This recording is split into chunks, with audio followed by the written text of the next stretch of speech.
এটা আন্দোলনকে ভাঙার জন্য আমার মনে হচ্ছে এটা হচ্ছে একটা চক্রান্ত সরকারের। এবং আমার কথা হচ্ছে যদি এই সরকারের সমাধান চাইতো তাহলে পরে অনেক আগেই কারা যোগ্য এবং অযোগ্য তার লিস্ট, যেটা নাকি শোনা যাচ্ছে এখন ডিআই অফিসে নাকি পাঠানো হয়েছে, সেই লিস্ট আদালতের কাছে দিয়ে দিলেই কোনো সমস্যা থাকতো না, সমস্যা মিটে যেত না। সে তো চলবেই, অসুবিধা নেই।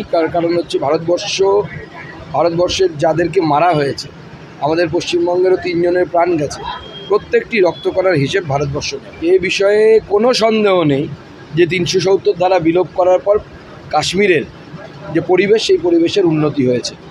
এবং সেই জন্য ডেসপারেট হয়ে গেছিলো এই সন্ত্রাসবাদীরা। কারণ সন্ত্রাসবাদীদের এতদিন পর্যন্ত যে তাদের যে কাজ করার যে পদ্ধতি, তাতে দেখা গেছে তারা কোনো সময় ট্যুরিস্টদের উপর আক্রমণ করতো না, তার ফলে কাশ্মীরি মানুষদের ব্যবসায় অসুবিধে হতো বলে। কিন্তু এই প্রথম তারা ট্যুরিস্টদের উপর আক্রমণ করলো। এটা ডেসপারেশন তাদের। এই ডেসপারেশনটা কেন? কারণ দেখা যাচ্ছে যে 370 ধারা বাতিলের পর মানুষ, কাশ্মীরের সাধারণ মানুষ, তারা হিন্দুস্তানের নামে জয়গান গাইছে, ভারতবর্ষের নামে জয়গান গাইছে, যেটা এর আগে সম্ভব ছিল না। কারণ ভারতবর্ষের সকল আইন এবং সংবিধানের সুবিধে এরা পাচ্ছিল না। এবং যার হাত থাকুক, প্রত্যেককে শাস্তি দেওয়া হবে, চিন্তার কোনো কারণ নেই।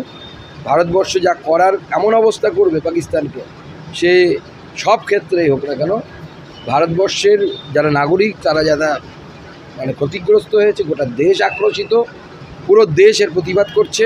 এবং আমার মনে হয় ভারতবর্ষের মাননীয় প্রধানমন্ত্রী নরেন্দ্র মোদীর উপর ভরসা রাখুন। এর আগেও মাননীয় প্রধানমন্ত্রী দেখিয়েছেন গোটা বিশ্বের সামনে ভারত কারোর সামনে মাথা নত করে না। এবারও গোটা বিশ্ব দেখবে যে পাকিস্তানের কি অবস্থা করা হয়। পাকিস্তানের সেনাপ্রধান এরকম মদত দিচ্ছে। না, ওদের তো কিছু নেই। নিশ্চয়ই সেনাপ্রধানের পরবর্তী সময়ে প্রধানমন্ত্রী অথবা রাষ্ট্রপতি হওয়ার কোনো শখ হয়েছে মনে হয়। তাহলে সে তো ভয়ে ওরা থরথর করে কাঁপছে, মিসাইল সব অন করে রেখেছে। চিন্তা নেই, আমরা যখন মারার তখনই মারবো, যখন তৈরি থাকবে না তখন মারবো। এখন মারতে গেলে তো প্রিপেয়ার্ড আছে, অল্প লাগবে। যখন এমন সময় মারবো, একটা থাপ্পড়ি এমনভাবে লাগবে যাতে অবস্থা খারাপ হয়ে যায়। বাবার নাম খগেন।